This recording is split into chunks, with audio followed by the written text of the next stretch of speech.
Gymcast podcast. And my special guest today is Shannon Mackie. Hello, Shannon. How are you? Hey Chris, I'm good. Thanks for having me. Excited to be on this podcast with you.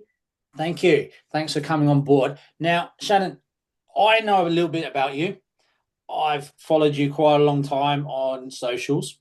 Now, for the viewers and listeners, give us a little insight into you. Into me. So, Chris, I've been in the fitness industry now for 11 years. All started for me way back in the bodybuilding days.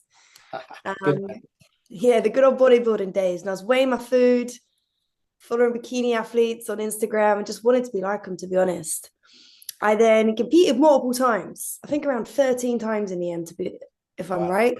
And I placed top three in 10 of those shows.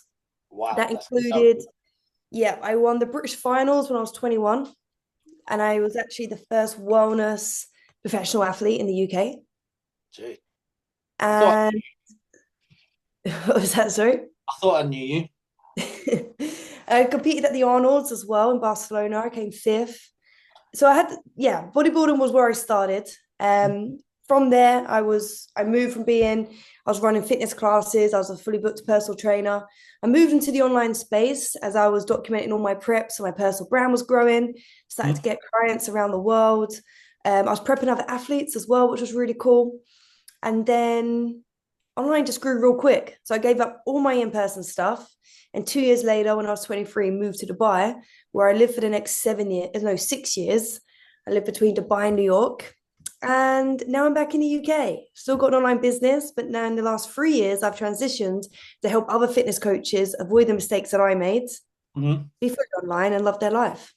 So going back a little step, what inspired you to transform from being in person PT to going online? Was it just the simple fact is time, money, value, and you could do more online than you can do face to face, and you don't get burnt out as much? What was the inspiration to transition over? When I transitioned online, Chris, it wasn't so much of a big thing. I remember going to a mentor and they had a big mentorship, lots of people were part of it. I was the only person part of that mentorship who was trying to build online. And no one, they were all fitness professionals, and lots of them were gym owners or personal trainers. No one really understood what I was trying to do. It was very much a new thing. And for me, I wanted to travel Mhm. and I just wanted more freedom. I was Mhm. fully booked PTing, and in the evenings and early mornings, I was running bootcamp classes. I was so busy in person that I was seeing growing online as a new quality of life that I could build and also serve more people, travel. That's why I moved to Dubai as and when I could. But if I'm being completely honest, I don't think, looking back, that the life that being fully online gave me was what I was thinking. Like I am a very much people's person, and I did love being in person as well. So if I was to actually look back, I think I could have done a little bit of in person still, Mhm. and then done my online I, alongside that. like I've been in the industry a little longer than you, but you've been online a lot longer than I've been online. Now, do you feel it's like it's you're in the right place at the right time and you just transition straight over to it and it was very, very easy, where a lot of people now are on the downturn of online with all the negative aspects of online becoming even harder, getting new clients because there's so many of us online now. Do you feel that you were in that right spot, that sweet spot at that time? We could say luck, couldn't we? But I don't believe so. I don't believe in luck. I believe that it's, you're super prepared and the opportunity meets. Do I believe I was on a wave? Yes, I do. Do I believe that there was positive and negatives in my situation? I do. And I think that the negative to being one of the first to do something is skepticism is really high and trust is really low because there's not much proof and evidence in that space. So the beauty that online coaches have right now is so many people have either a friend who's a coach online or has a personal brand, and social media is such a big thing that people do trust people online now. It is very simple to build a personal brand and to build an online business now. Mm.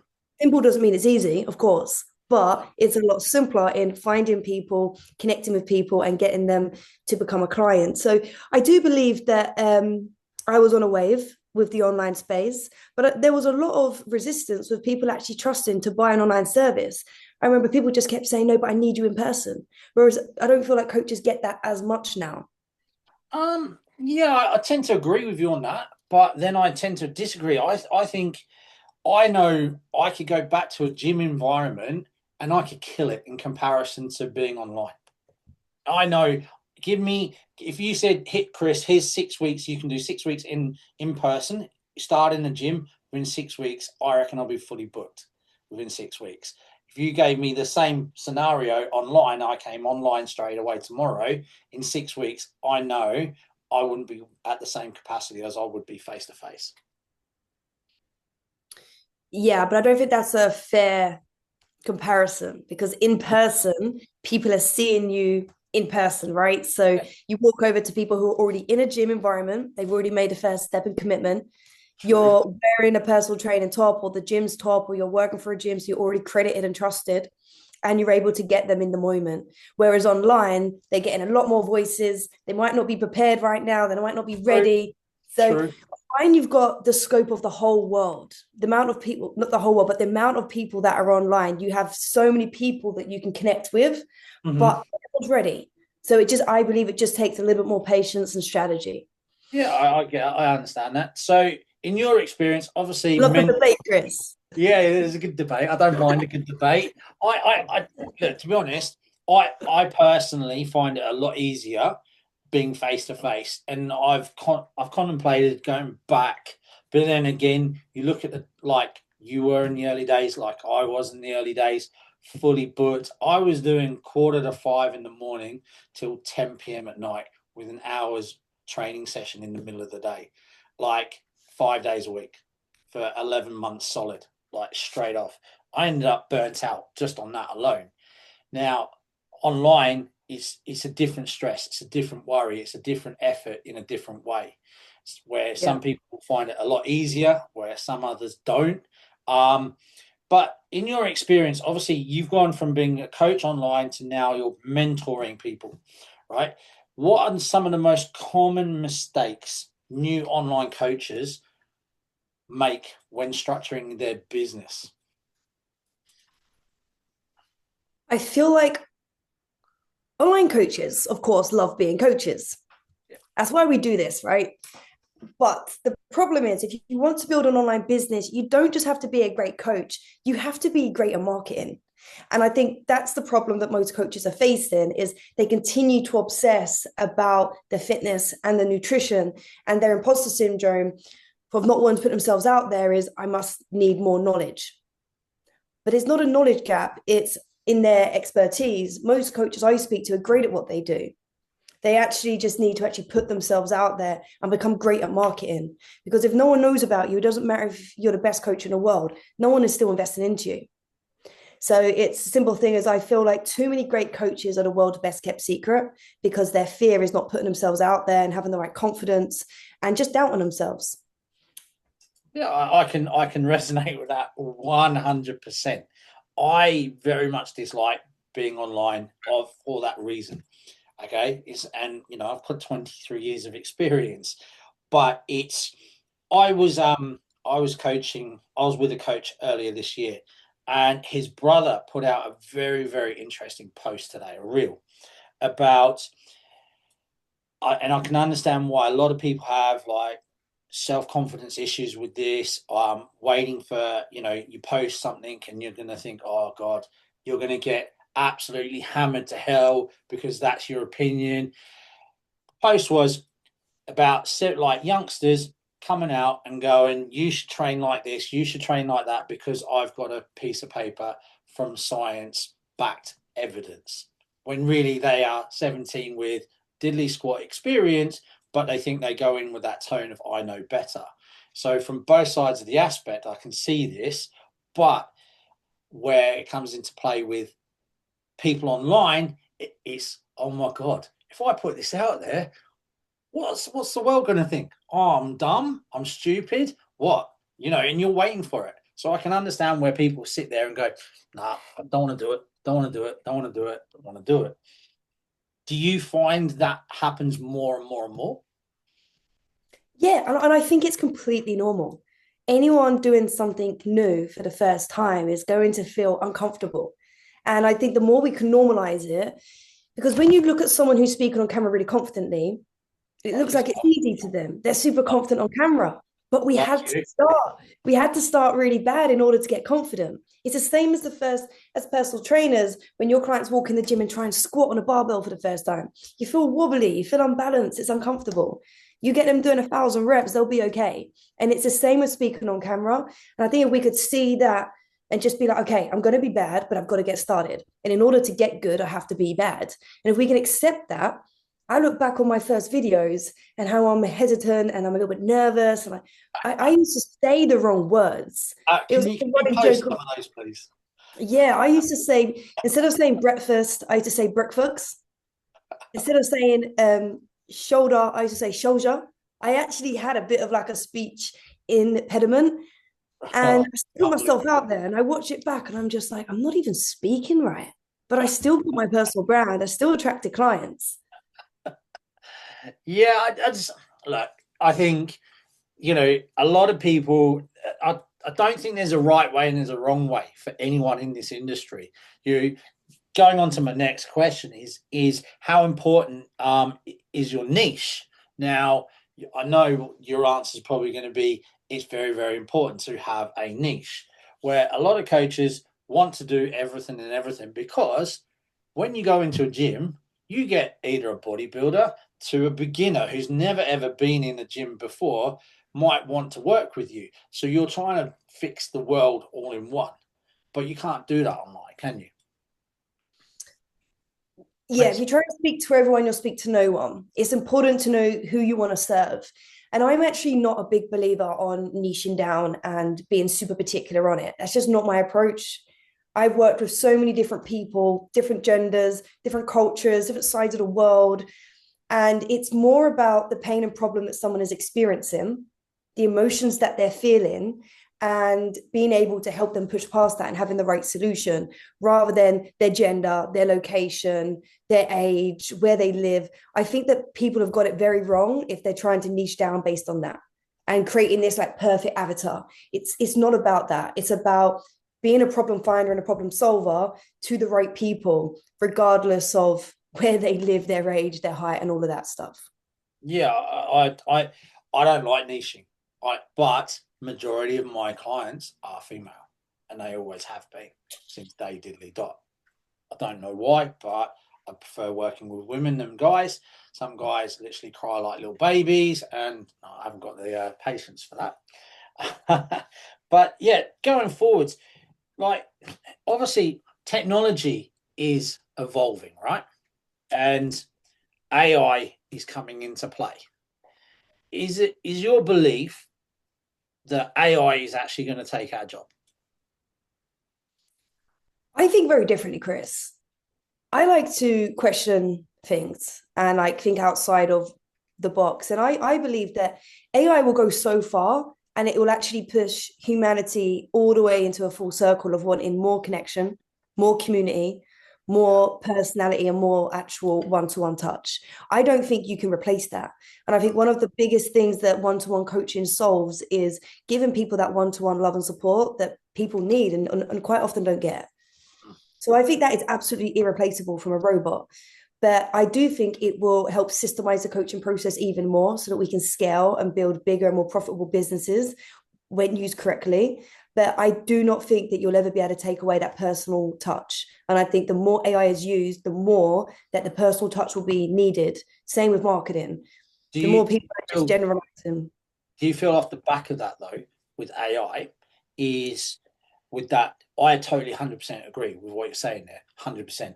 I think it's actually going to take a bigger circle, and I think obviously I've seen and noticed in the last say 6 months to a year that hybrid training, i.e., doing some in person, doing the rest of it online. I think more AI comes into play, the more PT is going to come back around and being number one, as in face to face PT. I think there'll always be a space for both because I think it hits different people and different needs. However, I do think like if you're an online coach, you're missing out if you're not hosting in-person events with your clients and building that community and bringing people together. Even if it's online masterclasses you're doing and online events, I think people now more than ever are going to be needing community, But and there should definitely be one-to-one and community aspect in all business coaching businesses. I agree. I agree. But going on that is if they're, say, for instance, AI is evolving that much, right? Okay, there's only so many programs that everyone can, think of, do, etc., etc. If AI is expanding that so much, okay, and there's people there who are willing to just go, I'll pay £100 a month instead of £250 for a coach, right? I can just check in with my AI robot, whatever, once a week. They're going to write me plans out every week, which is the fashion. People don't like, they get bored after 2 weeks and go, oh, I think this leg extension isn't working for me or whatever. Okay, can I have a new plan? All they have to do is type into their AI and go, oh, can I have a new plan? Da, da, da, da. It's delivered to them straight away. Where I feel like you were saying, human touch, human interaction, I think eventually will just come and play the biggest part of it all. Because or Yeah, some people will just love the technology, the gadgetry. Oh yeah, I've got an AI coach, whatever. I think a very small part of coaching is in the programs themselves. Mm. And I don't think there's ever been a shortage of finding free information online. Even before AI, you could go onto Google and find a 4-day split, an upper lower split. Like you Mm. could always find the information. The problem is people don't execute. People need Exactly. people, and they need the right people to hold them accountable. It's not just anyone, and it's not just a robot, because it's the people that they respect and that they're investing into and that they like and trust, that they want to do the program and execute because of that person. So even if I was your coach and every week you could log onto a system and you could get a new program from my Shannon's AI bot, and I'm very transparent about it, Chris, every week go and get your new training plan, that's fine. That's saving me the time of creating the training plan, but I've trained this bot to create it based on my knowledge. You still need me, because when you check in, I'm still the person to check that you've checked in, that you've done the plan. When you have a question, you've had a bad day, something's gone wrong, I'm still the person that's there for you. And I think that's why coaching will always be needed. And I don't think robots will ever replace us. Do you think that's undervalued though by the client? By the client and the coach. I don't think people realize why people need people. They think it's, I need to make the best training plan in the world. And it's actually, you need to help that client on more of a mindset, deeper level, because the best plan in the world is not being executed unless you can get that client to execute. Exactly, 100%, 100% agree with you. So obviously we've got sort of gone over the next question, the future of online coaching. But do you feel nowadays that influencers are causing issues within the fitness industry? I'll be PC about it. Personally, Well, Chris, when you mean issues, go focus, go if you, further. What you mean by issues within the space? okay, do you feel that a lot of top end, like we'll talk probably the say 5%ers, right, of online influential coaches, right? Now, you've probably been coached by a few people, like for instance, I'll name this pro. He's retired. I did way back in the day. I did a training like 6 months with Jay Cutler. I never, I never heard from Jay Cutler. I never spoke to Jay Cutler. It was one of his teams, and it was the worst, some of the worst training and the worst food I've ever experienced. But influenced because he's a 4-time Mr. Olympian, right? Do It was you? Jake Cutler. But it's Jay Cutler. It's Jay Cutler. You know what I mean. So yeah, okay. It wasn't great, but it wasn't. It's not the worst I've ever seen. Okay, another example. I would say this is the misuse of being famous or an influencer. There's a girl in Australia. I actually ended up coaching her when I moved back to Oz in 2017. Now, she was 18 and she signed up to a big influencer in Australia. And this woman's still a very big influencer now. And basically said, pay me $500 and I'll send you a 12-week plan. That was it. That was the last. So she paid the money, no asking for any knowledge of this girl. This girl had 8 years of eating disorders. Basically, the last 5 years from her age, from 13 to 18, she was on 800 calories a day, maximum. That's all she could maximally eat. This coach, with no info on this girl, gave her 1,800 calorie diet and caused her to offset her bulimia again. And I was like, wow. And that's what I mean by these influencers. Do you feel there's some influencers out there who are just taking advantage of, right, I've got a vast amount of following, thanks very much, blah, blah, blah, I don't really care. Here's my plan. It's 12 weeks, 16 weeks, 20 weeks, 24 weeks, whichever. When you have influence, you have huge responsibility. So yeah, there is responsibility on influencers' behalf on what they're putting out there, on how they're helping people. Are the intentions right? Are they trying to grow a business or are they trying to serve? And they're two unfortunate stories that you've just told me. But I don't really like to demonize or label influencers and say that they're a problem, because I work with so many influencers who genuinely have such pure intentions that are using their audience to make such a positive impact. And they go beyond, and they are growing teams, but their teams are doing such incredible work as well. So I think that there is influencers that are doing amazing work in this world and in this space, for absolute sure. And again, with every good, you're going to get some bad. And I think that it's also on the client's responsibility to do their due diligence and ensure that they speak up and they do what they can, if they have unfortunately fallen into that situation, to get the right support, and also try and prevent anyone else from investing into that service if it hasn't been a positive experience, because it's going to be, with every good there's a bad, and not everyone is going to have the best intentions. So it's an unfortunate I might sound like I'm bagging on all influencers. No, you've worked, like you say, this is another reason why I asked you to come on, is because I know for a fact that you've worked with some top end people over in Dubai, when you're over there and around the world.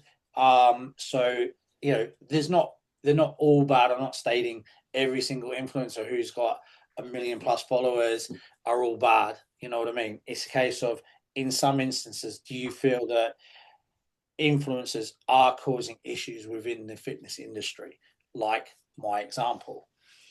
But what they're able to do based on having more followers is create more price competition. They're able to hit a bigger market. So they're able to, sign up more people. They're able to charge less and work with more people. But then I think anytime you're working with someone with huge following in the millions, you're probably going to expect not to work with them due to the demand they're going to have. So I think it's just being cautious of that. And for coaches listening to this, when they think, oh, that influencer's got X million followers, they're going to be crushing it. You're in such a blessed position if you do have a smaller following, because you're able to give every single one of your clients the time, the energy that they need and deserve. So you're able to be so competitive in a completely different way because you have a smaller audience. You can make it a lot more closer community. I think the same sort of advice though for someone who's looking for a business coach in the same instance. Absolutely, Chris. Yeah. Like, I've had some mentors that literally transformed my life. First mentor I ever invested into when I was still PTing, paid in my last penny and transformed my life, helped me go online, helped me with all the transitions I then made. I still make money today based on advice he gave me. What an investment 11 years later. Then I've paid people even more money than that and been completely burnt. But I still learn. Okay, I don't invest in people like that anymore. And then I even learned how I don't want to be as a service provider. I will never be like that. And those painful lessons were still equally as important and also helped me become how I am today. So from your perspective of your business, okay, do you feel it's best now? What you've learned and what I understand of it is so far is it down to the individual? I get, but is it better for you for yourself to work with less amount of people but higher quality of people, or is it better to work with more people and lesser quality of people? I think this is really personal preference, but it's an absolute great question. I absolutely love people. Like I love working with people. I love picking up on patterns. I love understanding the individual that I'm working with and making it a complete personalized process based on what they want out of their life, where they are, what they're struggling with, and even their personality type. In a huge group setting, that's very difficult for me to do and to utilize that skill set that I have. So what I prefer is to have smaller, higher quality clients that I can really be on that journey with them and bring them together in a community where we can then connect and support each other. That for me is what I think is an amazing model, because you do get a bit of both and the client gets the benefit of the community, but the one-to-one touch of someone being there for them. But again, that requires a different level of skill to be able to build that business. It does. It's hard. It's not easy. You do a great job with it though. So so obviously you've been through like tough times, hard times yourself. I don't mean as in like, well, you might have gone through some trauma in your life, but do you feel as a coach online, maintaining mental health and managing and growing your business is vitally important? Because i.e. the stress of online is a lot different to say in-person training in a gym. Yeah, that's such a great question. And there really is a difference. With personal training one to one, you turn up for that hour, you give that client your absolute best, and you walk out that gym, and then you can go back to your daily life and what you have going on and deal with your problems. With online coaching, it never feels like your day fully starts and finishes. It's like you're on. It rolls. You forget days. It just goes into, it might be 11 o'clock at night, and there's a client just like, you're like, what? I've just literally just sat down and chilled out. And my brain's got to go Yeah. like that. And then it might be at 6 o'clock in the morning. Like I had a client leave last month and thought it was perfectly fine to message me at 5:45 in the morning going, by the way, yes, I've really appreciated working with you. Done such a great job with me, blah, blah, blah, blah, blah. It's 5:45. You could have messaged me like that 2 hours time. I don't Yeah. really appreciate it. But that happens, and it's like one day rolls into another day. But that's what you got to expect. So it's vitally important that you have good boundaries with your business and with your clients. Expectations are very clear. Your own expectations on how you're going to deliver as a coach and as a business owner are clear to yourself. You manage your day and your time, and you're not just being really reactive, but you're being responsive in the right order. You're not just reacting to that next message and reacting on how you're feeling and, oh, that thought's coming, I should go do that. It's, have a structure for your day, because otherwise, like you say, the days will blur into one, and you get to the end of your day and you think, what have I actually done? And maybe you've been back and forth with people all day, but you haven't taken your business forward that day. You've been stuck in your business. And that's very different tasks where you're in your business and on your business. So being an online business owner is completely different to being in person. Both have their benefits, both have their negatives for sure. But your own energy and mental health is so, so important. It's number one, because if you're not in a great place, you can't help others, not at the best of your ability. So people try to prioritize their clients at the detriment of their own mental health, but all that does is negatively impact their business anyway, because then they're never functioning at 100%. So you always have to be first, and you can't set yourself on fire to keep others warm, and you can't pour from an empty cup. Like, these phrases are well known for a reason. And I've definitely fallen into that place where I've had my own stresses going on in life. I've had traumas. I've been through huge heartbreak, grief, some really difficult things. And I never, ever took a day off. I never was like, I need time off. I just used my business as a way to cope and to distract myself and to keep busy. But it catches up with you. You can only do that for so long until you're gonna, It yeah. does. It really, really does. My my my my personal question to you is, and I'm intrigued on this, is when I was back working face to face and I was doing literally like straight days with an hour's lunch break or for training, right? It was back to back. Do you feel when you used to train like with your clients and do that, did you feel that that side of it is as physically draining as well as mentally draining, where online is just literally you feel like you've got the weight of your shoulders, the world's on your shoulders of like, oh my God, but it's all through the computer. I think the thing with in person, Mhm. you can build a better relationship with clients and you become part of someone's weekly routine. I think there is more security within it. It feels more secure because you're seeing that person. Online, someone could send you a message and that client's over and you've lost that money. It feels a lot more uncertain. Mhm. Um, Picking up clients in person, I guess, you're in the gym environment, you're a walking advertisement at all times. I think online can just bring more uncertainty. It can actually give you more time alone in your own thoughts, which can also be uncomfortable many at a time. You have less interaction, social interaction with people. You have to be extremely good at managing your time because you don't really have a set time that you need to get up and get out and be somewhere. So I believe you have to be more disciplined and structured being an online coach. Um, and yeah, like I say, it's just very different businesses that you're managing. Mm. I think, like I say, like I said, I'm contemplating going back doing PT, but then you go, like you're saying, you have to then try to combine two businesses, which are basically two different entities, realistically. Face to face, you've got to be there for that certain time, do, and it's very much more structured. Where online is like you say, you can get up at 10 o'clock, you could go to bed at like 1 in the morning. You know what I mean? It doesn't really matter as long as your day you've covered your day. But it does matter because, like we've said, everything rolls into one. You're getting distracted here. You don't get anything going done there whatsoever. Um, I Well, just find. I have coaches and I even work with physiotherapists who are also building fitness business on the side. They're in positions where they could be fully online. They choose to still have one-to-one clients, but they're just now in a position where they can be choosy of who those clients are and what hours they PT. But I think it's almost been too glorified going online and leaving PT. I have never had any concerns about going back to being a personal trainer.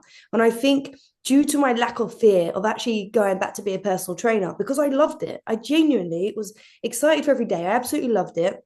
Yes, it was exhausting. Yes, I'd done it from early mornings and late evenings and I burnt myself out. But if I had found a happy balance with it, I actually absolutely loved the job. It was a dream job for me. It was in the gym, doing fitness, talking to people every day, and making them feel good. That's everything that I love doing. Online, I actually found it, I was probably a little bit unhappier because I was stuck behind a laptop, and that's not what I set out to be. So I don't think there's absolutely it's not regressing going and being a personal trainer alongside coaching because you should build a business due to different factors of like quality of life, how you're going to feel, what suits your personality, what you're wanting to get out of it, rather than just the money. Of course, you can make a lot more money online because it's more scalable, but I think personal training is still an amazing job. And if I lost everything tomorrow, I'd still go back and do that because I know I loved it. That's cool.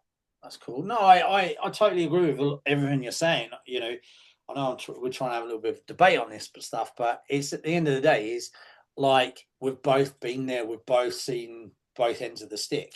Um, Personally, to me, like being passionate about the industry and having a previous PT business teaching people to become PTs, I just find online is so easy for some people.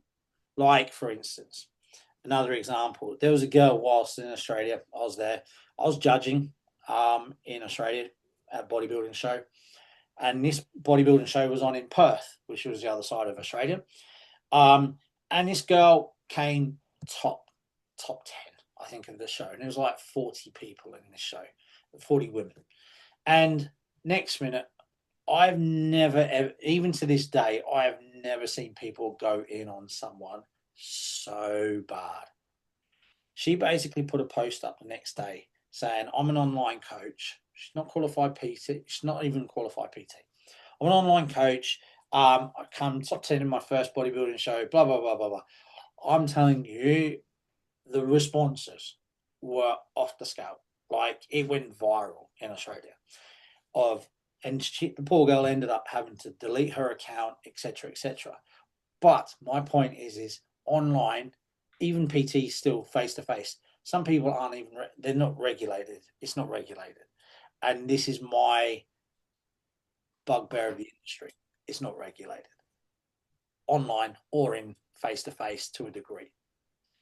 Yes, face to face, you've got to go to, you join a pure gym or another gym. There's my qualifications. That's sort of all right, I get it. But some of those qualifications are off the back of a cereal box. How do you feel that the industry could improve this whole authoritative sort of thing in the industry? We're having a debate today, Chris. Hope you're enjoying it. Yes, I am. Bring it on. I'm not I'm very out of the system. I hate school. It's not how I learn well. I hate exams. I go to an exam, I have anxiety, I'm shaking, I'm going to probably fail it, even if I have the knowledge. So I am actually a huge advocate for real life personal experience. If anything, being more important than could you sit in that exam and answer the right questions to what they believe are good questions. True. I want to know what you've actually experienced in your fitness journey. I think the best coaches that I've worked with personally are not the ones who've got this piece of paper and that piece of paper and have gone to college and uni and all of that jazz. I actually don't believe it. I've worked with enough people to see the pattern that those who have a real life fitness journey, that they've been through deep emotional pain, they've struggled, they've had challenges and obstacles, they've had to find the answers and realize that the body multiple times will define science.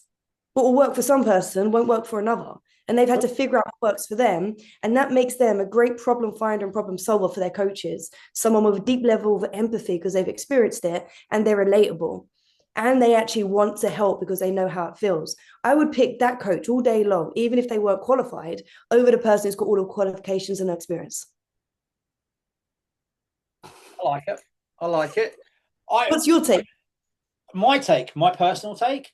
Yeah, for sure. My personal take on this is my big bugbear is I've been there, done that. I've been chunky monkey. I've gone down. I've jumped on stage, done and gone back up. I've had injuries. I've done all sorts of stuff. So I've worked with, like I said, I did 6 months with Jay Cutler. Or allegedly Jay Cutler, but I've done it with a lot of other coaches. And I've always believed, yes, like you say, practical learning wins, okay, because you're experiencing it along the way. But what I have a bugbear of is some people will come in and think, oh, my coach has given me this, my coach has done this, okay, he's taught me how to do this with me. Well, like you just said, what works for one person isn't going to work for the next person, right? And these people think just because they've done it one way, I can go and teach the world that way. And it's not going to always work. And sometimes it doesn't work and it ends in a bad way. I think the industry needs to have a clear set basic level before you can start going and teaching people. You don't ask a doctor, oh yeah, I've done practical skills, do. I've done 5 hours of like sewing up. I'll just, can you sew my arm back up, please? He's only done 5 hours of like sewing on people's arms. It's the same thing, isn't it? Yeah, but ultimately, if these people are just trying to use the same advice that worked for them and isn't working for others, they're not going to get results. They're not going to last long in the industry anyway. And if they don't have a real good, compelling story that they've gone through and, tangible results for themselves, and they don't have client results, and they don't really have the expertise because they haven't done any self-studying or qualifications at all, I fail to believe they're going to get clients anyway, because where are they advertising, with what knowledge, with what proof to build whose trust? So I don't, to be honest, think it's too much of a problem, because I don't think these people last long. I think they hang themselves in the end. And I think the industry has a way of washing them away, because people can see through it, they don't get results, and that's the end of their brand. Brand reputation is everything. True, true, very true. Cream No, always goes to the top, Chris. huh? The cream always goes to the top. Look, can't always be the cream of the crop, can you, Shannon? We can't all be Shannon with her like cream of the crop. Look, there's got to be some 5%ers out there. Well, not all 1%ers.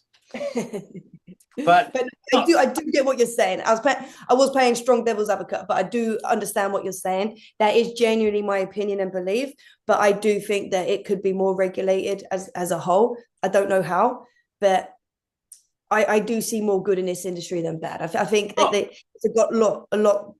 There's a lot right with it, and we're serving lots of people with their health and fitness. And I think that's a foundation of most people's happiness in life, is when they're on track with their health and fitness, they're a better person. I don't think fitness coaches give themselves enough credit for how they really impact people's lives, that person's family, and the ripple effect. Oh yeah, I'm playing devil's advocate. I've got to play a little bit evil boy of controversial. I'm coming the controversial end, and you can come with your like cream of the crop 1%, comebacks. I don't mind that at all. What I do have minds with is like people who have zero knowledge, thinking they have knowledge, giving it out large because It won't they. last. Hmm? It just won't last. Yeah, but some do, and you just think, gee, you're a not being disrespected to mums here at all. Before I say this, right? But you go off the back end of COVID. Oh my God, how many mums out there? I'm at home. I'm going to record a workout. Do. Next minute, they're a fitness expert. You know what I mean? You're doing a But if they're fitness. getting results, that's okay. I'm happy for them. If they're putting workouts out there and they're putting healthy programs together that people are actually getting results, then good for them. There's so many people, what, 8 billion people in this world? That's enough for us all to serve. 8.4, I think it is now. But yeah, only 8. Well, that's only the 400,000 like cream of the crop at the top with you. Yeah, I can give it. I can give it. So, do you think there's enough transparency and authenticity within coaching online? Now, this is a very good question. No, I don't. I think we need to bring that back. Like, I'm even for myself, like when I first started this page, there was no expectations. I didn't think I was going to grow the businesses that I grew. I just loved chatting to my camera. It made me feel a little bit important. It gave me a bit of purpose. I love chatting. And to be honest, I just felt like I was chatting to my friends, because that's mainly who started following me. As it grew, you get more pressure. As your business grows, you've got employees. You're suddenly like, oh gosh, and you step into like a different sort of identity, and you think, oh, I can't share that. And you start double thinking things. But actually, if you just stay how you was when it first grew, you'll continue to grow more. And that's who people resonate with. So I've been going through this recently, and I've been pretty transparent as much as I can about it. Just Yeah, ripping we off know. this mask. Yeah, I've spoken about it quite a bit, but just ripping off this mask of just like who I thought I needed to be. And it's like, I, I don't need to be that person. I don't need to pretend that I'm just anything that I'm not. And, everyone's imperfected in their own ways, and just embracing more of that, I think is just going to make everyone feel better. Just seeing more realness and, oh, they're not perfect either. Oh, they also have some struggles. They're also going through something right now. And up to what's comfortable for the person, I think sharing more of that is only going to help everyone. So yeah, who's your alter ego that you used to post with black hair and yeah, Oh, Sally. that's it. Sally. Sally, you should, guys, girls, honestly, go and look up Shannon's old post with her alter ego, black hair and all sorts of weird outfits. Sally, hey. But now you turned into Betty Crockett and you're cooking like Really mad. yeah, there you are. It's cooking everything. Have you just gone through this little midlife craze of like homeless now, have we? Yes, I'm very much an all-in person. So once I commit to coming home, I'm home. And I'm fully like embrace all the positives that come with that. And like, yeah, I'm just absolutely loving it. And just having more time to do more wholesome things like cooking and utilize other skills. Chris, I'd only done food prep. I promise you, the times I lived in Dubai, I only done Deliveroo, food preps. Honestly, every day I used to do at least twice deliveries or eat out. Or I used an air fryer. I never used an oven the whole time I never even had the gas switched on in my apartment. So Wow. for me, coming home and cooking is a big deal. Wow. Wow. Okay, yeah, I must admit I use the air fryer 90% of the time. It's just quicker and easier. Um, It but is. obviously, do you feel with online the authenticity and transparency of what people's perceptions have to be is I just find it BS. Like there's so much BS online because people aren't being authentic or transparent with anything. And if people have got issues, like you might not agree with some of my posts or whatever, right? But you're not in my DMs going, "Hey, Chris, you're an asshole. You don't know what the hell you're talking about. Do." Oh, no, you just probably just go, right, okay, whatever, scroll, move on. Where nowadays I feel like it's, especially in the fitness industry, people are bagging on people just for the sake of it. But let's spin it on its head, Chris, as a positive. If I was to put something out there that rattles people's cages to the point that they're going to start giving me more engagement and comment, it's not a bad thing. We're all entitled to our own opinions. And as long as you can back it up, what you have to say, if you can put something that's quite out there, out of the box, not many people are going to agree with it, but you have either real life experience or a strong opinion and facts that you can back it up with, then that's a solid piece of content because you probably are going to get reactions. And that's what you want. You want an emotional reaction. So people know you exist, know what you stand for. Good or bad, you'll attract the right people eventually. But what I'm trying to mean is it's other fitness people bagging on you instead of, i.e., just normal Joe Blogs going, actually, you know what? I don't really agree with this guy. I'm just going to comment and say, yeah, mate, I think you're a bit of a twat, da da da da da da, even though I'm not a fitness person. Do you know what I mean? Where it's other coaches going on other coaches. I just think, be authentic, yes, be transparent, but really, why do you want to post something which is going to kick off something, a reaction like that? Why would you Oh do no, I hear what you're saying. No one ever looks good speaking bad on others. I think everyone should just remember that at the forefront of their minds. The world will be it? a That's better what place. I'm trying to say is I feel social media has like that's become the norm. Do you know what I mean? Yeah, I don't see much of it, Chris. I, I I have zero tolerance for negativity and things like that. I mute people, unfollow, block if they're talking bad on others because it just tells me what sort of person they are. I don't even really take note of what they're even saying about the other person. I just think, don't like it. I don't need you to be slagging someone off on my page. It's just negative. True, true. I Unless like. it's actually something that needs to be brought to someone's awareness, Mhm. XYZ has happened and it's actually really harmful and others need to be aware of it. If it's just someone's opinion that they don't like someone or this that, I think it's petty and I think you'll never grow a good sustainable business trying to just tread on others. I like it. I like it. Do you feel the transparency and authenticity has diluted coaching though? I think this was great, great question because I think it has made it easier than ever to stand out. Mm-hmm. You do a post these days where you are just being yourself, not who, which is, I understand why people don't, because look, up until recently, I was posting of who I thought people wanted me to be and I needed to be, rather than really tapping in, asking myself the right questions, going through a bit of self discovery as I had gone through my own journey of life and been like, actually, who am I now? What do I actually want now? How do I want to live?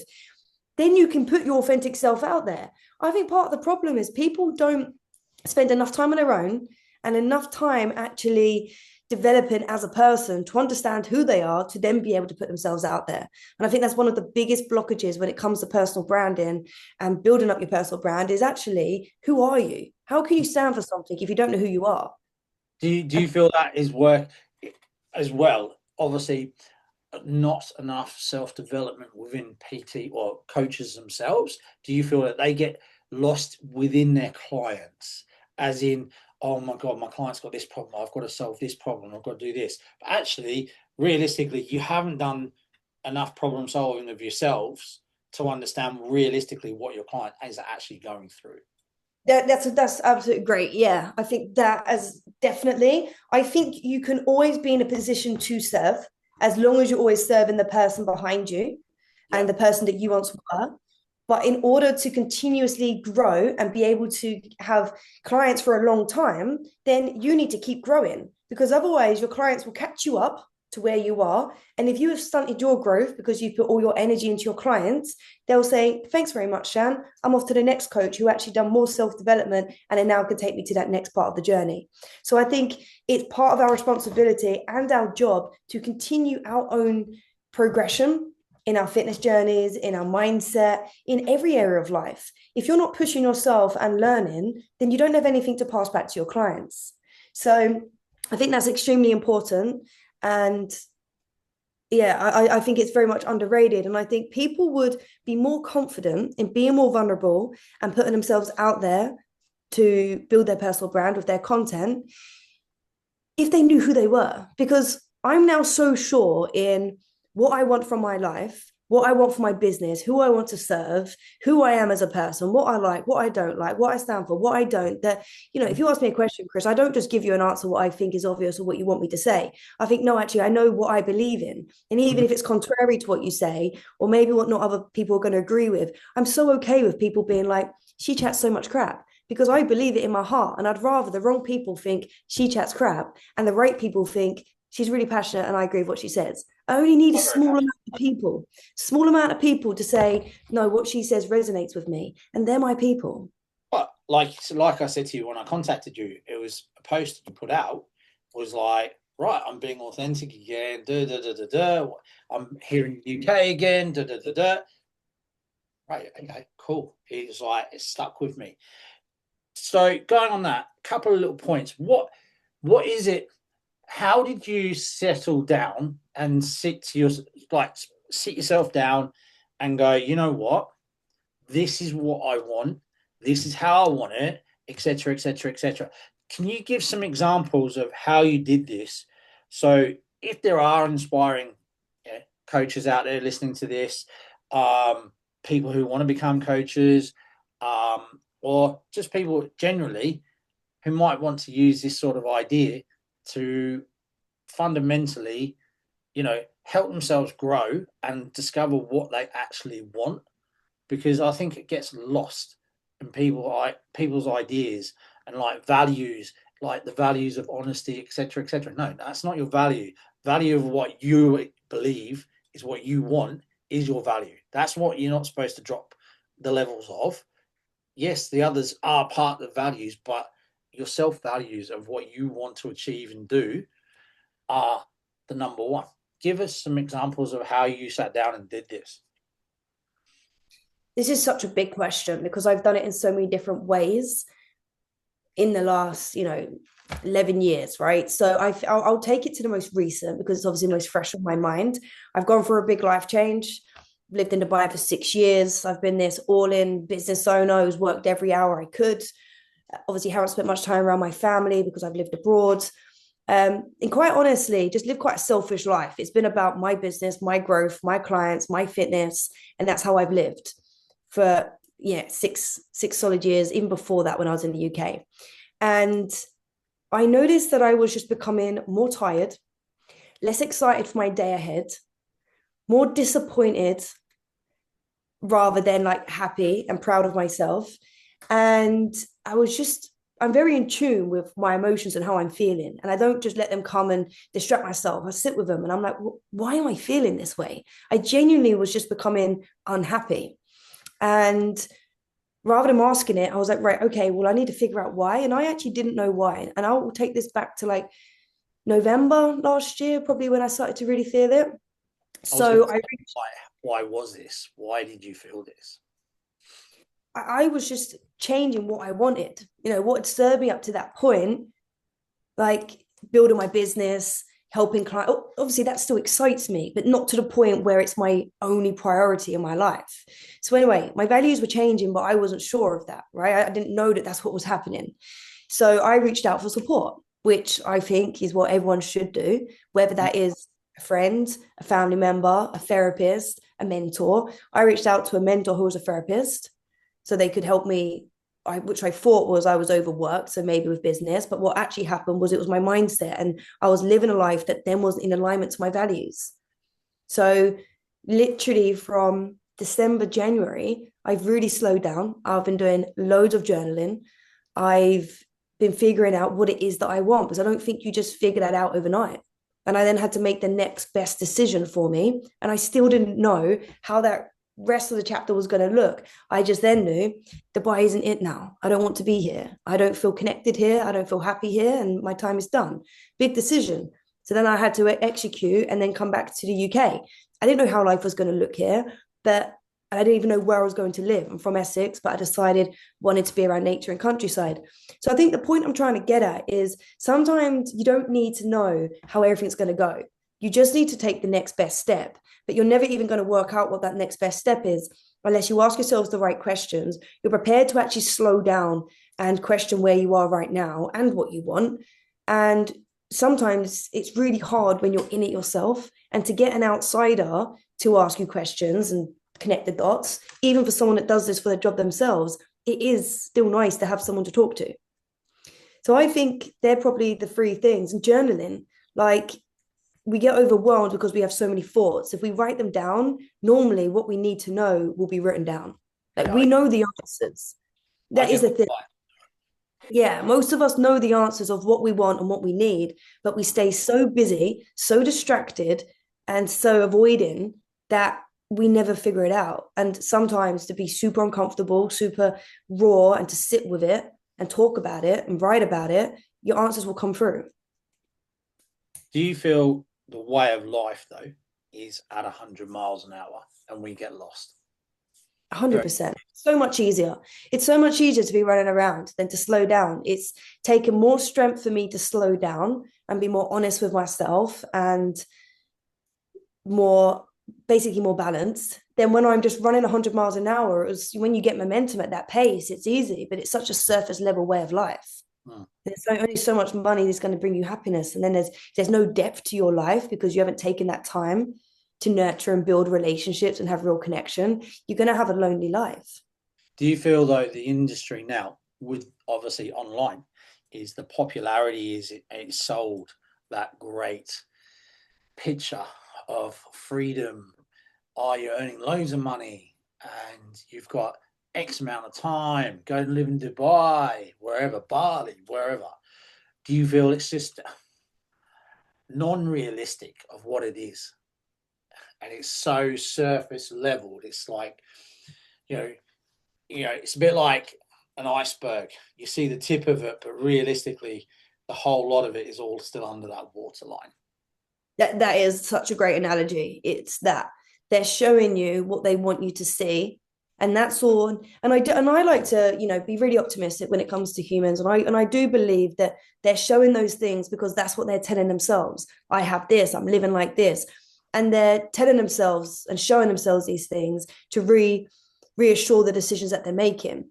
But if they actually took a moment and sat down, questioned themselves, all the things I just said, are many of them actually at optimum happiness? Can't speak on their behalves, but I do think that a lot of it is trying to portray a way of life and a way that they're living that maybe is not true. And from being out there, I did see it many, many times. And that's what just become exhausting. It's just that nothing felt real, nothing felt wholesome. And just, yeah, I think I just wanted more Do you, realness. do you feel it's a bit of a direct question? Do you feel it was fake? A lot of it is how this is going to look rather than how you're actually feeling. So if that comes across as fake, then yes, I agree. And was I part of that problem? Yes, I believe I was, which is why in order for me to get to where I want to be, I had to step out of that, which was very, very difficult. When you live somewhere for 6 years, like, you've lived somewhere different to your hometown. It's hard to go back, Yeah. and Oh yeah, it's yeah. very difficult It's moving. not easy. It's not easy. Like I moved back to Oz in 2017, and I moved to a totally different place of Oz that I've never lived. And it was very, very hard at first. Even to the point where I had to have my qualifications RPL'd over there, which is basically put my qualifications against their qualifications of proof of evidence. And eventually I got it. And then I had to go and get a job. Then I had to go and do that. And luckily, like I say, me in face-to-face gym, I'm very successful. I can talk to the cows come home. And I spoke to a lot of people. I did exactly what I did when I first started here in the UK all those years ago in the gym at 6 a.m. And I chatted to at least 30 people a day, every single day, until I signed them all up. Boom, boom, boom, boom. But that's hard work and it takes time. But online, it feels like it's portrayed as oh yeah, it's so easy. It's Yeah, you yeah, I don't agree have with you, Chris. you have so much time. You're going to be charging them 250 quid a month, 300 quid, 400 quid a month. Doesn't matter what it is, and you're going to have loads of times. All you got to do is join, get this app, and it's no problems. It's not. It's a lot harder than it is, and I just feel it's painted by a lot of people as, oh yeah, it's this beautiful thing. I can go and live in Dubai, tax free. I'm earning 100 grand, 200 grand a year. Out of all of your people, and I want you to be bluntly honest, out of all of your people you worked with in Dubai, okay, who were in Dubai, right? How many of them were earning seven figures? 7 figures. Yeah. I don't think I put up anyone's ever at 7 figures. How many of them were around six figures? Majority of my clients get to 6 figures. And if you're in Dubai, you're not under 6 figures. That's quite an uncomfortable. You could house share, I guess. But I know a lot of them are, but don't portray it.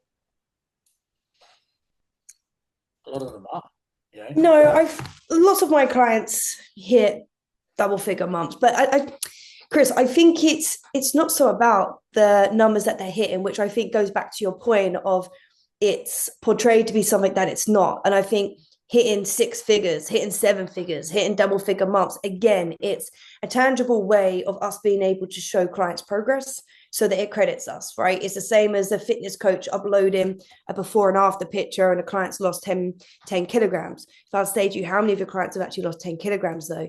It's like, well, it's case specific of what that person Yeah. actually wanted to achieve and what they needed to achieve. If, But you put that up because if you did that over a career, though, yeah, I've got hundreds of them. But yeah, if you're and it talking about shows it's your like expertise. it's taken volumes of people to do that. Where This is you what the say, problem is. The problem lies in the fitness industry is when everyone was just pushing this client's lost this amount of weight, no matter how skinny and unhealthy they were looking, it was just, well, it's showing that I can get people to lose weight. It was taken to an extreme. And I think the business space has also gone to an extreme because that's what humans do. It's like we can never seem to find this middle ground because the middle ground don't seem to sell, right? So people go, well, 7 figures, Ferraris, Lambos, the buy. It just goes to the extreme to make everyone else feel like crap. But I tell you where the happiness is when you've got a well-balanced life. You don't have success is multidimensional, where you have your family, you have connection, you have love, you have health, you have time for yourself, and you have money. Those 7 figures, but nothing else in your life, I fail to believe you're happy. I love that.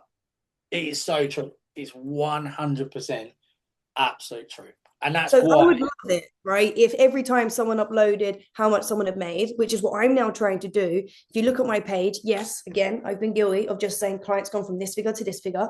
I'm aware of the things that I've done that could contribute to the problem I'm now solving, which is why I'm Yep. very transparent in this is the problem I'm solving. I know it's there. And I know what I've put out there that could have contributed to making people feel that they're not enough, they're not earning enough, or they're behind. And now if you go on my page, all of my results are shown as a happypreneur journey because I don't care that it's just gone from this figure to this figure. This is how their quality of life is increased. This is the time that they have for their family. This is how happy they are. And I ensure that I tell the full story, because when I look at, say another post where someone else has posted someone's income, I just want to know, are they happy though? Have you absolutely wrecked them and burnt them out and ruined their relationship in the process? Because if you have, the cost is too high and I'd rather not earn that money. To right. To right. Look, okay, I've had money, I've got money. Money doesn't always, I lost both my parents and I went through a stage where, shit, I'm on my own. I've got no one. And you think, oh, I feel like buying this today, or I feel like buying that today. It doesn't replace all that other stuff. It No. really doesn't. It is, but the the way that online comes across and it's influenced is it's all of that stuff, which is the important thing. It's not, because you get lost in it, and you were, to a degree, you got lost in it, and then but your values have gone this way, but those values are over there, out long gone. You know what I mean? But Yeah. And it's I'm not too proud to admit that. I'm not too proud to admit that life took me and I got taken away with, if I earn more, maybe that'll fill the void. Maybe that'll make me enough. Maybe that'll make me happier. And it's just a never ending. It's like you've just got a dangling carrot at the end of your head and you're just running, blinkers on, not even acknowledging other things in your life. And yeah, it's just realizing, do you want the next 10 years, 20 years to be like that? Or do you actually want more from your life? And for me, I know I want a family, and the way I was living, and I wasn't going to achieve that. someone's going to have someone's going to be a very lucky child one day. And have lots of cottage pie. Cottage pie, banana bread, and everything else. But on a ending note, if you could give like 3 bits of advice to people who are genuinely, and I mean genuinely, getting stuck in this rat race of online, what would it be? What are the 3 biggest bit of advice you'd give to someone to like really like look at themselves and go, you know what? Is this all really worth 6 figures, 7 figures, Ferraris, Lamborghinis, Dubai, whatever? What would you give someone who's lived it, done it, and come out of it? Chris, what a question to finish on. I know, I'm good at this stuff. I'm not even just going to rattle off. I'm going to think about it for a second. That's all right. Just don't think too hard, because your pies might burn or something. No, firstly, and most importantly, actually, you really want to play your own game. And I think what we kind of summarized in this episode is it's very easy to get distracted and start playing someone else's game, which I believe I started playing, which is why I became unhappy, out of alignment with my values.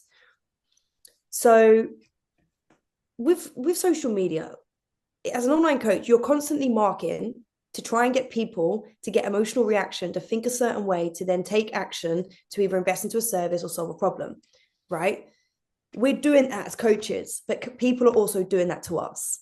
So the more time that you spend on social media, you are purposely being emotionally triggered. That is what marketing is. It's trying to get you triggered in a certain way. So when you step into this online world and you're an online coach and you're building your marketing, use social media and don't be used by social media. There's a big difference. When you use social media, you're putting out what you believe, and you're serving, you're sharing your story, and you're using it to build your business.